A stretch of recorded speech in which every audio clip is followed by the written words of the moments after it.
Hindi ko na maalala kung kailan eksaktong nagsimula ang lahat. Basta ang malinaw sa akin, isang araw, nagising na lang ako na wala na akong matatawag na tahanan. Dati, may pamilya ako, may simpleng bahay kami sa probinsya, at kahit hindi marangya ang buhay, sapat naman iyon para mabuhay ng maayos. Pero dahil sa sunod-sunod na problema, utang at kakulangan sa pera, unti-unting nagbago ang lahat. Hanggang sa dumating ang punto na kinailangan kong umalis. Hindi dahil gusto ko, kundi dahil pakiramdam ko wala na akong lugar doon.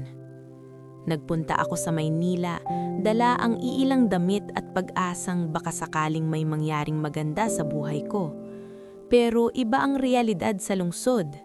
Hindi sapat ang sipag kung wala kang koneksyon o pera. Ilang araw akong naghanap ng trabaho, kung ano-anong pinasukan ko, pero laging may mas lamang sa akin. Hanggang sa maubos ang pera ko at napilitan akong matulog sa kung saan-saan. Sa ilalim ng tulay, sa gilid ng kalsada, minsan sa bangketa na may karton bilang higaan. Doon nagsimula ang buhay ko bilang isang pulubi.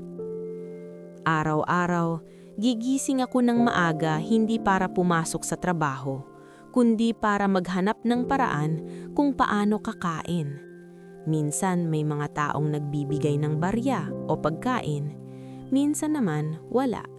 Kapag wala, titiisin ko na lang ang gutom. Natutunan kong uminom ng maraming tubig para mapuno ang tiyan ko kahit papaano. Hindi ko rin maiwasang maramdaman ang tingin ng ibang tao sa akin. Kapag dumadaan ako sa harap nila, para bang may kasamang pag-iwas.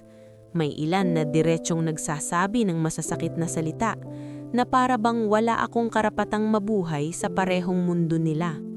May mga pagkakataon pa na itinataboy ako ng mga guards sa harap ng mga establishment na para bang isa akong basurang dapat ilayo.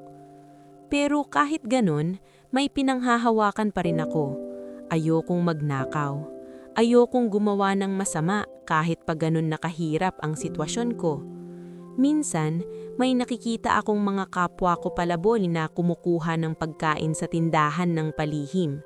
Naiintindihan ko sila, pero hindi ko kayang gawin iyon. Mas pipiliin kong magutom kaysa mawalan ng prinsipyo. May mga pagkakataon din na nakakahanap ako ng maliit na pagkakakitaan. Kapag may nakikita akong naglalako o may mga tindero na kailangan ng tulong, nag-aalok ako na magbuhat ng paninda kapalit ng konting bayad. Minsan pinapayagan nila ako, minsan naman hindi. Kapag sinuswerte, nakakakain ako ng maayos kahit isang beses sa isang araw. Pero karamihan ng oras, mag-isa lang ako. Sa gabi habang nakahiga sa malamig na semento, madalas akong napapaisip, paano kaya kung hindi ako umalis? Paano kung may ibang nangyari? Pero wala na akong magagawa. Nandito na ako. Ito na ang realidad ko. Isang gabi, habang nakaupo ako sa gilid ng kalsada, pinapanood ko ang mga sasakyan na dumaraan, may napansin akong grupo ng kabataan na nagtatawanan. Malinis ang damit nila, maayos ang itsura, at halatang walang iniintinding problema. Napangiti ako ng bahagya, hindi dahil naiinggit ako, kundi dahil naalala ko ang dati kong sarili. Yung panahon na hindi ko kailangang mag-alala kung saan ako kukuha ng pagkain kinabukasan. Pero saglit lang yun, bumalik din agad ako sa kasalukuyan. Sa kabila ng lahat, pilit kong pinapaalala sa sarili ko na hindi ako masamang tao. Hindi ko man kontrolado ang sitwasyon ko ngayon, kontrolado ko pa rin kung paano ako kumilos. At yun ang bagay na ayokong mawala sa akin. Kaya kahit pulubi ako sa paningin ng iba, sinisikap kong manatiling tao sa sarili kong paraan. Hindi ko pa alam noon, pero ang mga susunod na araw ang magbabago sa takbo ng buhay ko. Ang simpleng desisyon na tumulong, kahit ako mismo ay walang-wala, ang magiging simula ng lahat ng hindi ko inaasahan. At doon magsisimula ang kwento kung paano ang isang tulad ko na minamaliit ng lahat ay darating sa puntong pakikinggan din nila. Isang gabi, mas malamig kaysa sa karaniwan ng hangin. Nakaupo ako sa gilid ng kalsada, nakasandal sa poste habang pinagmamasdan ng mga ilaw ng sasakyang dumaraan. Halos wala akong nakain buong araw.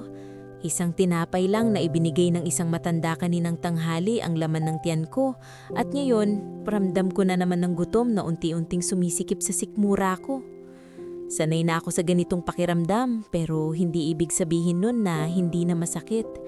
Tahimik lang akong nakaupo, pilit pinapakalma ang sarili ko nang bigla kong mapansin ang isang babae sa kabilang bahagi ng kalsada. Naglalakad siya ng mabagal, parang hirap na hirap ang katawan niya. Maputla ang mukha at tila nanginginig ang mga kamay habang pilit na umaabante.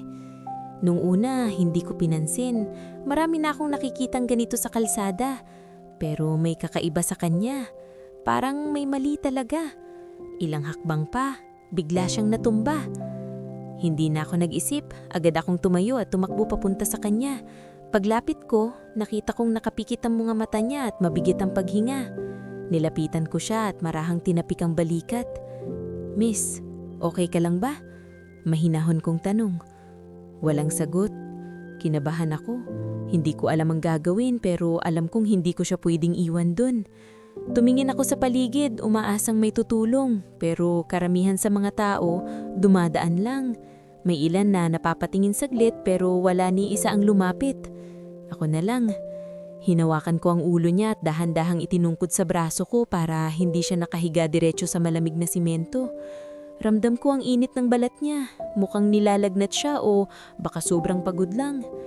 Napatingin ako sa maliit kong bulsa. May natitira pa akong ilang barya.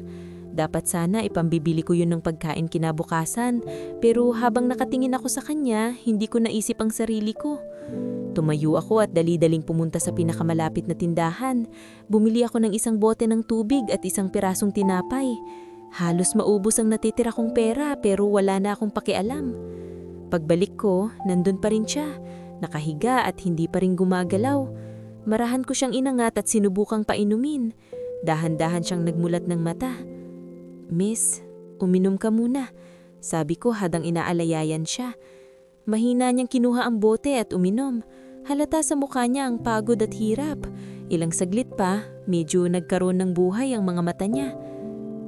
Asan ako?" Mahina niyang tanong. "Nasa kalsada ka. Nahimatay ka." Sagot ko.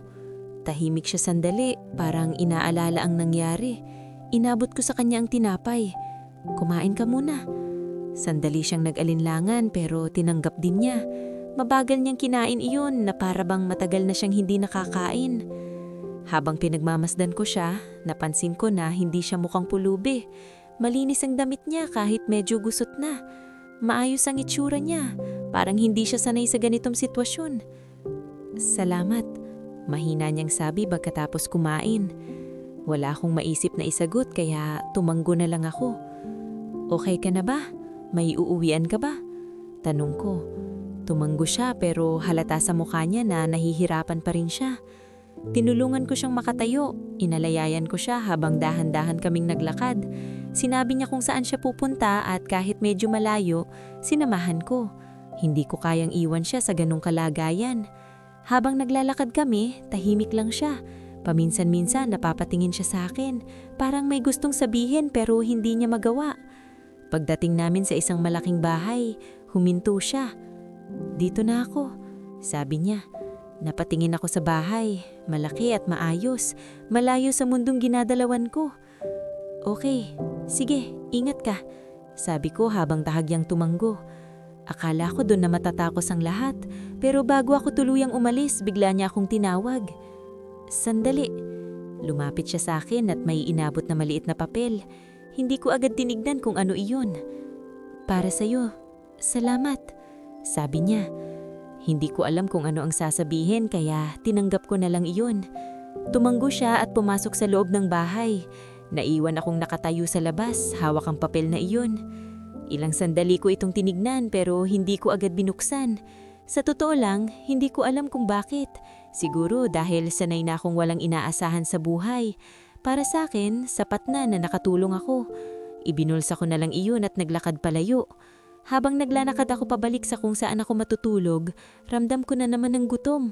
Wala na akong pera, pero sa kabila nun, may kakaibang pakiramdam sa dibdib ko. Parang may konting gaan. Hindi ko pa alam noon pero ang gabing iyon ang magsisimula ng pagbabago sa buhay ko. At ang maliit na papel na hawak ko, ang magiging susi sa mga bagay na hindi ko inaasahan. Kinabukasan, nagising ako sa ingay ng mga sasakyan at busina na tila ba hindi nauubos sa lungsod na ito. Mabigat pa rin ang katawan ko at ramdam ko agad ang gutom sa unang bukas pa lang ng mata ko. Saglit akong napatingin sa langit, parang umaasa na kahit papaano ay may magbabago sa araw na iyon. Pero tulad ng dati, wala rin naman akong aasahan kundi ang sarili ko. Naalala ko ang papel na ibinigay sa akin ng babaeng tinulungan ko kagabi. Hinanap ko iyon sa bulsa ko at inilabas. Medyo lukot na pero maayos pa rin. Tinitigan ko sandali pero sa hindi ko maintindihang dahilan, hindi ko pa rin ito binuksan.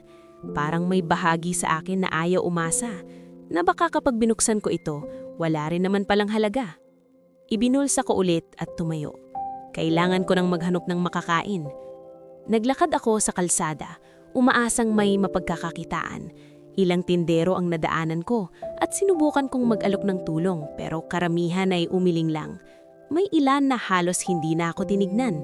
Sanay na ako sa ganun, kaya hindi na ako nagtatagal. Habang naglalakad ako, may napansin akong biglang nagkagulo sa kabilang bahagi ng kalsada. May mga taong nagsisigawan at may isang lalaking nakahandusay sa gitna ng daan. Napahinto ako at napatingin. Hindi ko na pinag-isipan, agad akong tumakbo papunta doon. Paglapit ko, nakita ko ang isang matandang lalaki na nakahiga, duguan ng noo at hirap huminga. Mukhang nasagasaan siya. May sasakyan na nakatigil sa unahan pero wala na ang driver. Marahil ay tumakas. May tumawag na ba ng tulong? Tanong ko sa mga tao. May sumagot na, oo, may tatawag na raw ng ambulansya.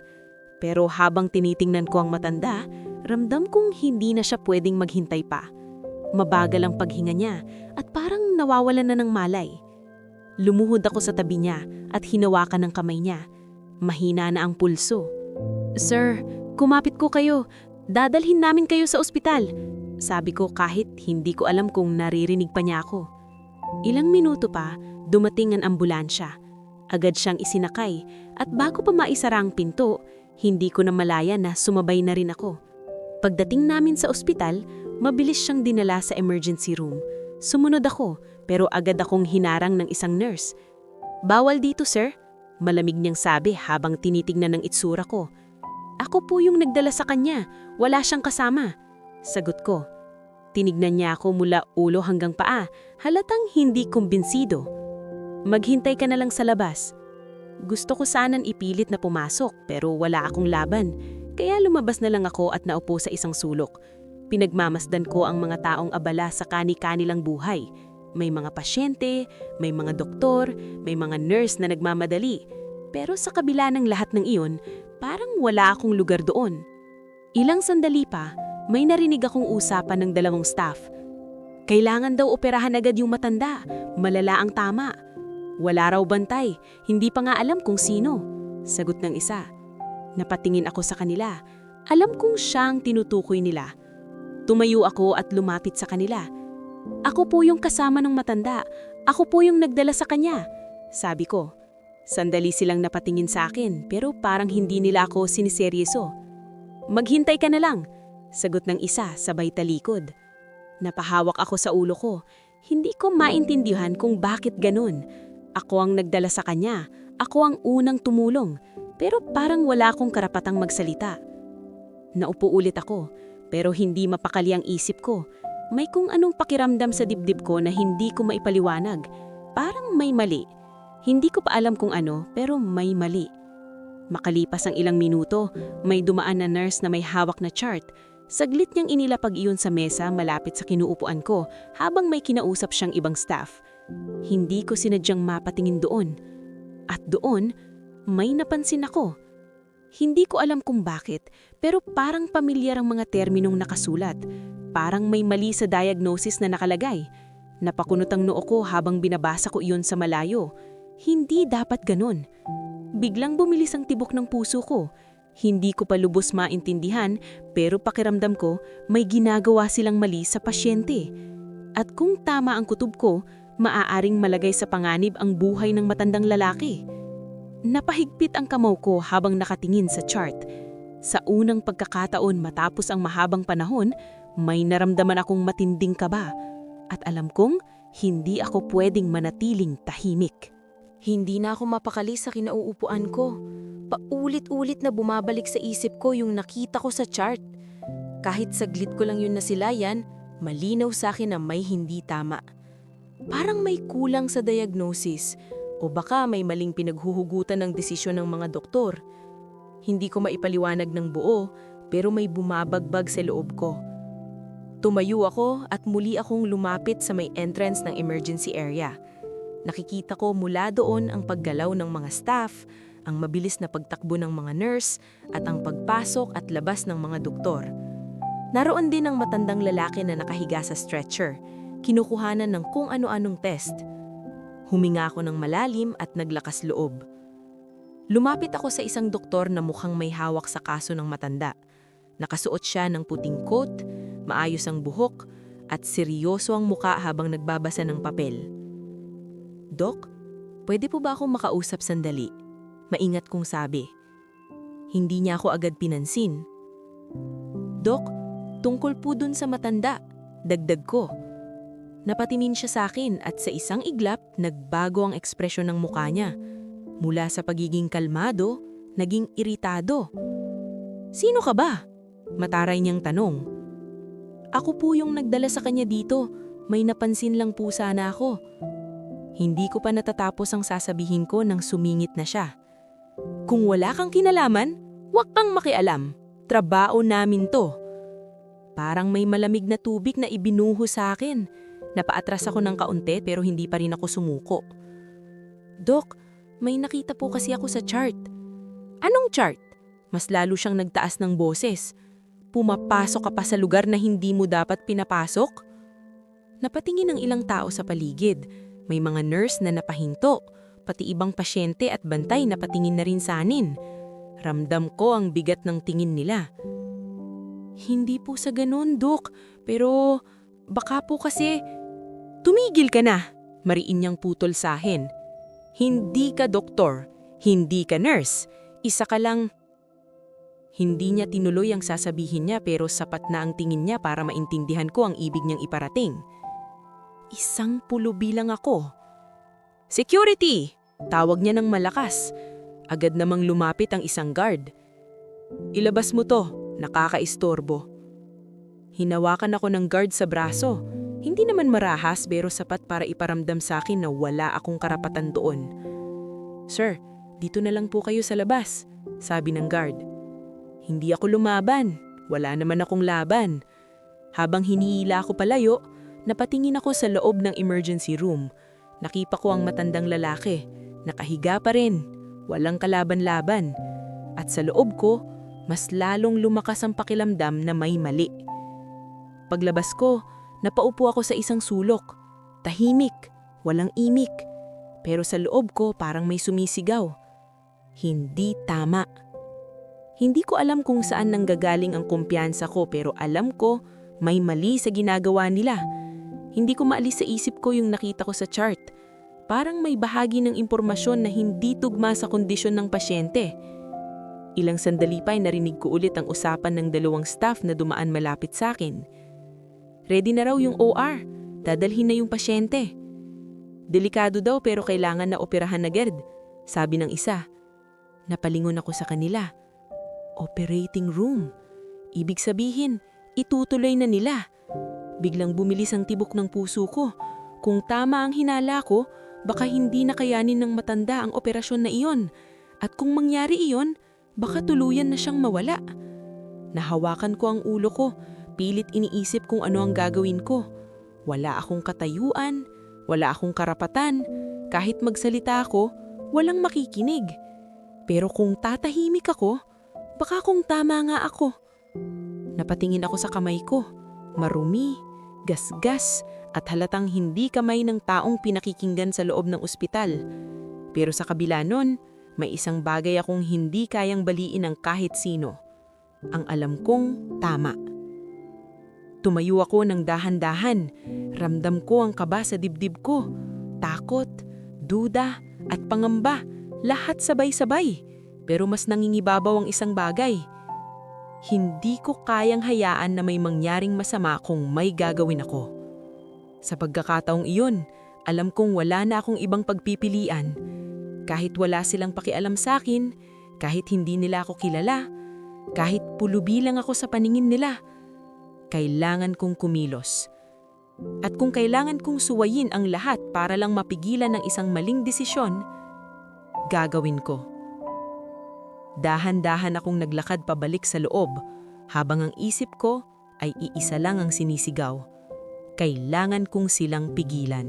Hindi ko na pinansin ang kaba na bumabalot sa dibdib ko. Habang naglalakad ako pabalik sa loob ng ospital, pakiramdam ko bawat hakbang ko ay may katumbas na panganib. Alam kong hindi ako basta papayagan. Alam kong kapag nahuli ako, baka hindi lang ako palabasin. Baka tuluyan na akong ipahuli. Pero mas matimbang ang iniisip ko kaysa sa sarili kong kaligtasan. Nakita ko mula sa malayo na inililipat na nila ang matandang lalaki papunta sa operating room. Nakapalibot ang ilang nurse at doktor. Mabilis ang kilos, parang wala ng oras para magduda. Lahat sila sigurado sa gagawin nila. Pero ako, hindi. Mas bumilis ang tibok ng puso ko. Kung hihintayin ko pa, baka huli na ang lahat. Lumapit ako sa hallway kung saan dumaan ang stretcher. May isang guard na nakabantay sa may pintuan papunta sa operating room. Huminto ako sandali, iniisip kung paano ako makakalusot. Pero wala na akong oras para magplano. Habang may dalawang nurse na papasok, mabilis akong sumabay sa kanila, nakayuko at pilit hindi pinapansin ang sarili. Saglit na napatingin ang guard, pero dahil sa dami ng tao at pagmamadali ng lahat, hindi niya ako agad napansin. Nakapasok ako. Pagpasok ko sa loob, agad kong naamoy ang matapang na amoy ng disinfectant. Malinis ang paligid, maliwanag ang ilaw, at lahat ng tao ay nakasuot ng sterile na damit. Sa gitna ng kwarto, nakahiga ang matandang lalaki, nakahanda na para sa operasyon. Napahinto ako sandali. Hindi ko inaasahan na aabot ako sa ganitong punto. Pero wala nang atrasan. Lumapit ako ng mabilis at bago pa nila tuluyang simulan ng procedure, napalakas ang boses ko. Tumigil muna kayo! Parang biglang tumigil ang mundo sa loob ng operating room. Lahat ng mata napalingon sa akin. May ilan na napaatras, may iba na napakunot ang noo. Anong ginagawa mo dito? Galit na sigaw ng isang doktor. Hindi ako umatras. Dok, mali yung ginagawa nyo. Hindi pa dapat operahan yan. Diretsyong sabi ko kahit nanginginig ang boses ko. Mas lalo silang nagulat. Security! Sigaw ng isa. Hintayin niyo muna ako! Dagdag ko, mas malakas na ngayon ang boses ko. May mali sa diagnosis niyo. Lumapit ang isang doktor sa akin, halatang galit na galit. Anong pinagsasasabi mo? Alam mo ba kung nasaan ka? Matalim niyang tanong. Opo, pero alam ko rin na mali yung basehan ng operasyon niyo. Sagot ko. Naramdaman kong lalong uminit ang paligid. Para bang bawat segundo ay lalong tumataas ang tensyon. Ilabas niyo na to, utos ng doktor. May dalawang staff na lumapit sa akin, handang ilabas ako. Pero bago pa nila ako mahawakan, nagsalita ulit ako.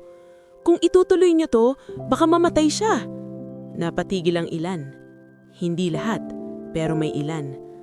Anong ebidensya mo? Tanong ng isang mas matandang doktor na kanina patahimik sa gilid. Napatingin ako sa kanya. Iba ang aura niya sa iba. Hindi agad nagagalit, pero seryoso. Dok, yung nakita ko sa chart, hindi tugma yung symptom sa diagnosis. Sabi ko habang pilit inaayos ang mga salita ko. Hindi internal bleeding ang primary issue. May ibang kondisyon siya na pwedeng lumala kung operahan agad. Tahimik ang buong kwarto. Ramdam ko ang tingin ng lahat sa akin. May halong balit, duda at pagtataka. Pulubi ka lang. Anong alam mo sa sinasabi mo? Singit ng isang doktor na kanina pa iritable. Masakit pakinggan. Pero hindi na ako nagpa-apekto. Hindi ko po sinasabing mali kayo dahil gusto ko lang mangyalam. Pero kung may mali nga, di ba mas mabuting siguraduhin muna? Sagot ko. Napatingin ang matandak doktor sa chart na hawak ng isa sa kanila. Sandali, sabi niya. Lahat napatingin sa kanya. Lumapit siya at kinuha ang chart saka sinuri. Tahimik ang paligid habang nagbabasa siya. Ang ilang doktor halatang hindi sang-ayon. "Dok, sayang ang oras. Kailangan na nating simulan." Pero hindi siya agad sumagot. Patuloy lang siyang nagbabasa. Habang nakatayo ako doon, ramdam ko ang pawis sa likod ko, ang kaba sa dibdib ko, at ang bigat ng sitwasyon. Hindi ko alam kung tama ba ang ginawa ko, pero isang bagay ang sigurado ako. Hindi ako pwedeng manahimik. At sa sandaling iyon, ang lahat ng mangyayari ay nakasalalay kung makikinig sila o hindi. Tahimik ang buong operating room habang hawak ng matandang doktor ang chart. Ramdam ko ang tensyon sa bawat segundo na lumilipas. Walang nagsasalita. Ang tanging maririnig ay ang mahihinang tunog ng mga makina at ang mabigat kong paghinga. Hindi ko alam kung anong iniisip nila tungkol sa akin. Siguro sa paningin nila, isa lang akong istorbo. Isang pulubi na walang karapatang magsalita sa lugar na iyon. Pero hindi na mahalaga kung anong tingin nila. Ang mahalaga, masabi kong dapat kong sabihin. "Dok," maingat kong dagdag habang nakatingin sa matandang doktor. "Yung nakita ko po, hindi lang basta maling basa. May pattern po dun sa symptoms niya na hindi tugma sa diagnosis na internal bleeding." Napatingin sa akin ang ilang doktor, halatang naiinis. "Tumigil ka na nga," sabi nung isa. "Pinapatagal mo lang to." Pero hindi ako umatras. "Dok, kung mali po ako, ilabas niyo na lang ako. Pero kung tama ako, baka may masamang mangyari kung itutuloy niyo agad." Muling bumalik ang katahimikan. Napansin kong mas lalong naging seryosong mukha ng matandang doktor habang binabasa ang chart. Ilang sandali pa, tumingin siya sa isa pang doktor. "Nasaan yung latest vitals?" tanong niya. Agad namang ibinigay ng nurse ang papel. Sinuri niya iyon, saka muling tumingin sa chart. Yung abdominal findings, hindi consistent, mahinang niyang sabi. Parang biglang nagbago ang ihip ng hangin sa loob ng kwarto. "Dok, pero..." sabat ng isang doktor. "Sandali," putol ng matandang doktor. "Pakinggan muna natin." Lahat napatingin sa kanya. Ako naman, halos hindi makapaniwala na may nakikinig na. Lumapit siya sa akin ng konti. "Anong napansin mo?" direkta niyang tanong. Napalunok ako. Hindi ko inaasahan na aabot sa puntong tatanungin niya ako ng ganun. "Dok, yung respiration niya kanina, hindi typical sa internal bleeding. Tsaka yung rigidity ng abdomen, parang hindi acute rupture. Mas mukhang may underlying condition na pwedeng lumala kung biglang operahan." Sagot ko habang pilit inaayos ang mga salita ko. Tahimik ang lahat. Hindi ako sigurado kung malinaw ang paliwanag ko, pero yun ang nakita ko. "Anong sinasabi mo?" tanong ng isang doktor na halatang hindi pa rin kumbinsido. "Dok, baka po hindi surgery ang unang kailangan. Baka kailangan muna ng mas detailed na assessment, imaging or ibang test." Sagot ko habang pilit inaayos ang mga salita ko. Muli silang nagkatinginan. Ramdam ko ang bigat ng sitwasyon. Isang maling salita ko lang, baka tuluyan na akong paalisin. Pero kung tama ako, maaring mailigtas ang buhay ng matanda. Ilang sandali pa bago muling nagsalita ang matandang doktor. "I-hold muna natin ang operation." Parang may sumabog na tensyon sa loob ng kwarto. "Dok?" gulat na tanong ng isa. "Gusto kong i-review ulit ang case. Magpa-CT scan muna tayo bago tayo magdesisyon." Hindi makapaniwala ang ilang doktor. "Pero Dok, critical na..." "Mas critical kung mali ang gagawin natin," kalmadong sagot niya. Biglang napatingin ang lahat sa kanya at wala nang nakapagsalita pa. Sa pagkakataong iyon, parang unti-unting bumaba ang tensyon sa loob ng operating room. Hindi pa tapos ang lahat, pero kahit papaano, natigil ang operasyon. Napahinga ako ng malalim. Hindi ko na malayan na naninginig pala ang mga kamay ko. Pero hindi pa doon natatapos. "Kung mali ang sinasabi mo," biglang sabi ng isang doktor habang nakatingin sa akin, "mananagot ka sa ginawa mong pagkakantala." Hindi ako sumagot. Alam ko ang risk na pinasok ko, pero mas mahalaga sa akin ang posibilidad na tama ako. Maya-maya, dinala na ang matandang lalaki palabas ng operating room para sa karagdagang pagsusuri.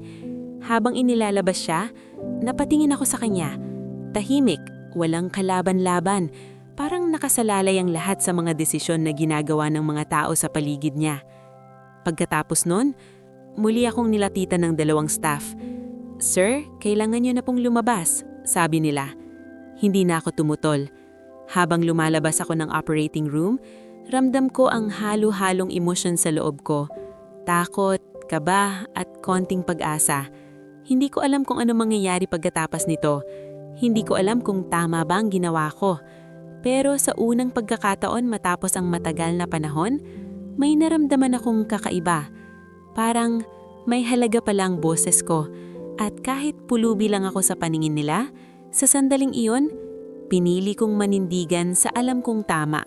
At iyon ang hindi ko kailanman pagsisisihan. Paglabas ko ng operating room, pakiramdam ko biglang bumigat ang katawan ko. Para bang dun palang nag-sink in ang lahat ng nangyari. Umupo ako sa isang sulok ng hallway, tahimik, habang pinagmamasdan ng mga taong abala sa paligid. May mga dumadaan na nurse, may mga pasyenteng tinutulak sa wheelchair, at may mga bantay na halatang pagod at nag-aalala. Pero ako, parang naiiba sa lahat. Parang hindi ako kabilang. Hindi nagtagal, bumukas ang pinto ng operating area at lumabas ang ilang doktor. Napatingin ako agad sa kanila. Hinahanap ko kung ano ang magiging reaksyon nila, kung ano ang susunod na mangyayari. Bigla akong nilapitan ng matandang doktor na kanina ay naglabasan sa akin. Hindi ko inaasahan iyon, kaya agad akong tumayo. "Ikaw," sabi niya, diretso ang tingin sa akin. "Sumama ka sa akin." Nagulat ako pero sumunod na lang ako. Wala rin naman akong ibang magagawa. Dinala niya ako sa isang mas tahimik na bahagi ng ospital, malayo sa ingay ng emergency room. Doon, humarap siya sa akin ng maayos. "Sabihin mo nga ulit, paano mo nalaman yung mga sinabi mo kanina?" Tanong niya. Napatingin ako sa kanya, hindi agad nakasagot. Hindi dahil wala akong sasabihin, kundi dahil hindi ko alam kung paano ko sisimulan. "Dok, nakita ko lang po sa chart, tsaka sa kondisyon niya kanina," sagot ko. "Hindi ganun kasimple yon. Hindi mo basta mapapansin yun kung wala kang alam." Tahimik ako. Ilang segundo ang lumipas bago ako muling nagsalita. "Dati po, nag-aaral ako," mahinahon kong sabi. Napakunot ang noo niya. "Anong kurso?" "Medicine po." Parang bigla siyang napahinto. "Totoo?" tanong niya. Tumanggo ako. "Hanggang saan ka umabot?" "Second year po, bago ako tumigil." Hindi agad siya nagsalita. Nakatingin lang siya sa akin, parang sinusuri kung nagsasabi ba ako ng totoo. "Bakit ka tumigil?" Nayuko ako. Wala na po akong pambayad. Tsaka, napahinto ako sandali. Pilit kinokontrol ang boses ko. Namatay po yung nanay ko. Siya lang po kasi ang dahilan kung bakit ako nag-aaral. Tahimik ulit. Ramdam ko ang bigat ng alaala habang sinasabi ko iyon. Parang bumalik lahat ng sakit na pilit kong kinakalimutan. Pagkamatay niya, wala na pong natira sa amin. Wala na akong mapuntahan, kaya napunta ako sa ganitong buhay. Dagdag ko. Hindi ko na siya tinignan. Nakatingin lang ako sa sahig, parang nahihiya sa sitwasyon ko. Pero hindi na ako nagulat sa magiging reaksyon niya. Sanay na ako sa pagdududa ng mga tao. "Alam mo bang malaki ang risk ng ginawa mo?" tanong niya. "Opo," sagot ko agad. "Alam ko pong pwede akong mapahamak." "Pero ginawa mo pa rin." "Opo, kasi kung tama po ako, baka may mangyaring masama kung hindi ako magsasalita." Muling natahimik ang paligid. Ilang sandali pa, napabuntong hininga siya. "Hindi ka dapat nandito sa ganitong kalagayan." Hindi ko alam kung ano ang isasagot ko doon. "Kung totoo ang sinasabi mo, sayang ang kakayahan mo," dagdag niya. Napatingin ako sa kanya. Hindi ako sanay makirinig ng ganun. Biglang may lumapit na nurse. "Dok, nandyan na po yung results ng CT scan," sabi nito. Napatingin ng doktor sa kanya. "Sige, dadating ako." Bago siya umalis, muli niya akong tinignan. "Hihintayin mo ako dito." Tumanggo lang ako.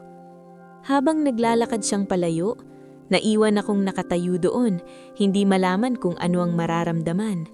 Sa dami ng taon na lumipas, ngayon lang uli ako tinanong tungkol sa nakaraan ko. Ngayon lang uli ako tinignan na parang may halaga ang alam ko.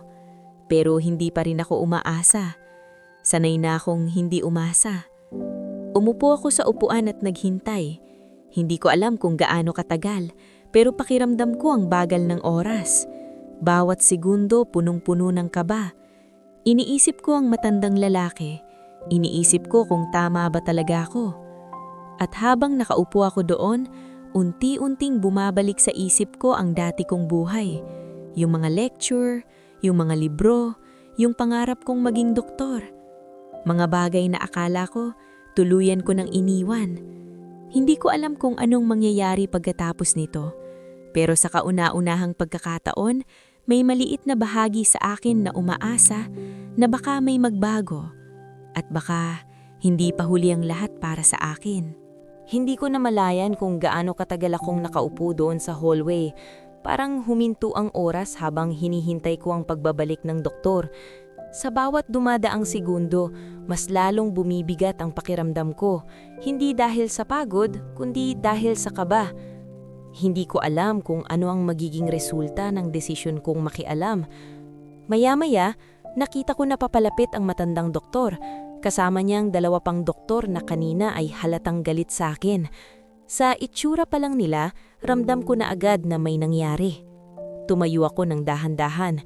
Hindi ako agad pinansin ng 2 doktor, pero yung matandang doktor, diretso ang tingin sa akin habang papalapit. Lumabas na ang resulta, sabi niya. Hindi ako nakapagsalita, hinintay ko lang ang susunod niyang sasabihin. Hindi internal bleeding ang primary issue. Parang may kung anong bumagsak sa dibdib ko. Hindi ko alam kung paano ko ipapaliwanag, pero sa sandaling iyon, alam kong tama ang hinala ko. May underlying condition siya sa abdomen na kung inoperahan agad, posibleng hindi niya kinaya, dagdag niya. Tahimik ang paligid, walang nagsasalita. Napatingin ako sa 2 doktor na kasama niya. Hindi na sila kasing taas ng tingin tulad kanina. Parang may halong pag-aalinlangan na sa mga mata nila. Kung itinuloy namin ang operasyon kanina, napailing ang matandang doktor. Malaki ang chance na nagkaroon ng komplikasyon. Hindi ko alam kung ano ang sasabihin ko. Hindi ako sanay sa ganitong sitwasyon. Hindi ako sanay na tama ako sa harap ng mga taong mas mataas sa akin. Salamat, bigla niyang sabi. Napatingin ako sa kanya, nagulat. Kung hindi ka nagsalita, hindi namin iisipin na i-review ulit ang case, dagdag niya. Hindi ako agad nakasagot, hindi dahil wala akong sasabilin, kundi dahil hindi ko inaasahan na makarinig ng ganon mula sa isang doktor.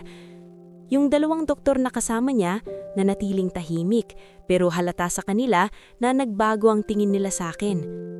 Dok, mahina akong sabi, hindi ko naman po intensyon na makialam, gusto ko lang pong makatulong. Alam ko, at yun ang mahalaga. Muli akong napatahimik. Ilang sandali pa, napansin kong may ibang staff na napapatingin sa amin. May mga bulungan na rin sa paligid. Hindi ko alam kung ano ang sinasabi nila, pero ramdam kong ako ang pinag-uusapan.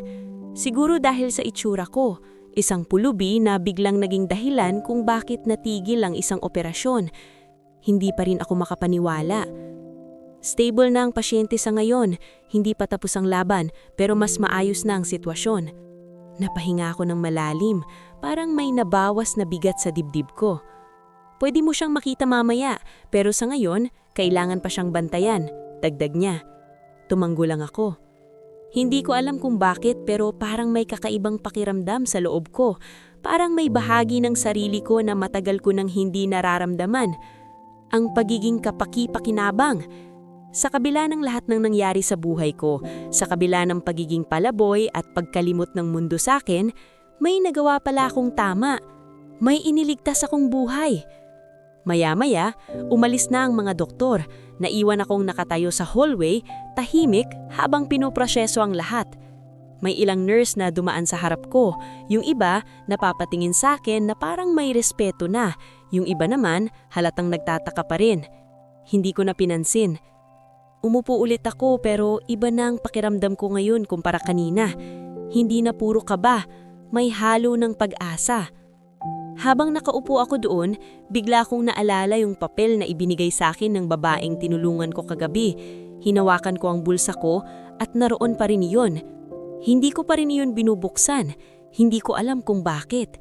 Siguro dahil pakiramdam ko, sapat na ang nangyari sa araw na iyon. Sapat na may nagawa akong tama. Pero sa kabila nun, may pakiramdam akong hindi pa tapos ang lahat. Parang may susunod pang mangyayari. At sa pagkakataong iyon, hindi ko pa alam na ang buhay ko na matagal nang tila nakatigil ay malapit ng tuluyang magbago. Dahil ang matandang lalaking iniligtas ko ay hindi pala isang ordinaryong tao. Kinabukasan, bumalik ako sa ospital kahit hindi ko sigurado kung may karapatan ba akong nandoon. Hindi naman ako kamag-anak ng matandang lalaki at wala rin naman akong papel na hawak na magpapatunay na may dahilan akong manatili. Pero may kung anong humihila sa akin para bumalik. Siguro dahil gusto kong malaman kung ano na ang kalagayan niya. O baka dahil sa unang pagkakataon, pakiramdam ko may koneksyon ako sa isang bagay na mas malaki kaysa sa sarili ko. Pagpasok ko sa lobby, napansin ko agad ang kaibahan. Mas maraming tao, mas maayos ang galaw ng mga staff, at parang may kakaibang tensyon sa hangin. May ilang lalaking naka-formal na damit ang nakatayo sa gilid, may kausap na mga doktor. Hindi ko na lang sila pinansin at dumiretso ako sa hallway kung saan ako kahapon. Habang naglalakad ako, may ilang nurse na napatingin sa akin. Hindi ko alam kung kilala nila ako o napansin lang nila ang itsura ko. Sanay na ako sa mga tinging ganun, kaya hindi na ako nagtagal. Pagdating ko sa may waiting area, nakita ko yung matandang doktor na nakausap ko kahapon. Kagad niya akong napansin. "Bumalik ka," sabi niya habang lumalapit sa akin. "Opo, Dok. Gusto ko lang po sanang malaman kung okay na siya," sagot ko. Tumanggo siya. Mas maayos na ang kondisyon niya. Nasa private room na siya. Private room. Hindi ko na tinanong kung bakit, pero sa loob-loob ko alam kong hindi basta-basta ang taong iyon. "May gustong kumausap sa'yo," dagdag ng doktor. Napatingin ako sa kanya, nagtataka. "Sino po?" "Sumama ka na lang sa akin." Sumunod ako sa kanya habang naglalakad kami papunta sa mas tahimik na bahagi ng ospital. Habang papalapit kami sa isang malaking pinto, napansin kong may dalawang lalaking nakasuot ng itim na suit ang nakatayo sa labas. Nakapamaywang sila, seryoso ang mga mukha. Hindi ko maiwasang mapaisip. Pagbukas ng pinto, bumungad sa akin ang isang malinis at maluwag na kwarto. Nasa gitna nito ang matandang lalaki, nakahiga pero gising na. Nakakabit pa rin ang ilang aparato sa katawan niya, pero mas maayos na ang itsura niya kumpara kahapon. Pagpasok ko, agad siyang napatingin sa akin. "Siya na po yun, Dok," sabi ng matandang doktor. Tahimik ang kwarto sa ilang segundo. "Lumapit ka." Mahina pero malinaw na sabi ng matanda. Dahan-dahan akong lumapit. Hindi ko alam kung ano ang sasabihin ko. Hindi ko alam kung bakit ako kinakabahan. "Ikaw yung nagdala sa akin dito at yung pumigil sa operasyon, di ba?" Tanong niya. "Opo," sagot ko diretso pero mahinahon. Tinitigan niya ako, parang sinusuri. "Salamat," sabi niya. Isang simpleng salita pero ramdam ko ang bigat nito. "Kung hindi dahil sa'yo, baka wala na ako ngayon," dagdag niya. Hindi ko alam kung paano magre-react. Hindi ako sanay na pinapasalamatan, lalo ng ganitong klaseng tao. "Ginawa ko lang po yung sa tingin ko tama," sagot ko. Bigla siyang bahagyang ngumiti. "Hindi lahat kayang gawin yan," sabi niya. Maya-maya, may pumasok na babae sa kwarto. Nang makita ko siya, parang tumigil ang mundo ko saglit. Siya yung babaeng tinulungan ko nung gabing nahimatay siya. Napatingin siya sa akin at halatang nagulat din. "Ikaw?" sabi niya. Hindi ako nakasagot agad. "Siya yung nagsabi sa amin kahapon," sabi ng matandang doktor. Biglang napatingin ako sa kanya ng babae at unti-unting nagbago ang ekspresyon ng mukha niya. Mula sa gulat, naging emosyonal. "Ikaw pala yun," mahina niyang sabi. Napayuko ako, hindi ko alam kung anong sasabihin ko. "Anak ko siya," sabi ng matandang lalaki. Parang may pumasok na liwanag sa isip ko. Kaya pala. Siya yung sinamahan mo kagabi, di ba? Tanong ng matanda. Opo, sagot ko. Napahawak ang babae sa dibdib niya parang naaalala ang nangyari. Hindi ko man lang nalaman ang pangalan mo, sabi niya. Hindi na po mahalaga yun, sagot ko. Pero umiling siya. Mahalaga, sabi niya. Tahimik ang kwarto sa sandaling iyon. Ramdam ko ang kakaibang koneksyon na nabuo sa amin kahit hindi pa namin lubusang naiintindihan. Anong pangalan mo? Tanong ng matanda. Sandali akong nag-alinlangan pero sumagot din ako. Arvin po. Tumanggo siya. Arvin, gusto kitang tulungan. Nagulat ako. Hindi ko kailangan ng kapalit sa ginawa ko. Agad kong sagot. Ngumiti siyang bahagya. Hindi ito kapalit. Ito ay pagkakataon. Hindi ko agad naiintindihan ang ibig niyang sabihin. Gusto kong bumalik ka sa pag-aaral. Ako ang sasagot. Parang hindi ko narinig ng tama. Napatingin ako sa kanya hindi makapaniwala. Dok, hindi na po posible yun, sabi ko. Bakit hindi? Tanong niya. Tahimik ako. Sa dami ng taong lumipas, hindi ko na naisip na posible pa iyon. Pero sa sandaling iyon, may bumubulong sa loob ko. Paano kung pwede pa? At sa unang pagkakataon matapos ang matagal na panahon, naramdaman kong may pintong muling bumukas para sa akin. Hindi ko agad natanggap ang alok na iyon. Sa totoo lang, ilang beses ko pang tinanggihan. Hindi dahil ayaw ko, kundi dahil hindi ko na kayang maniwala na posible pa iyon para sa akin.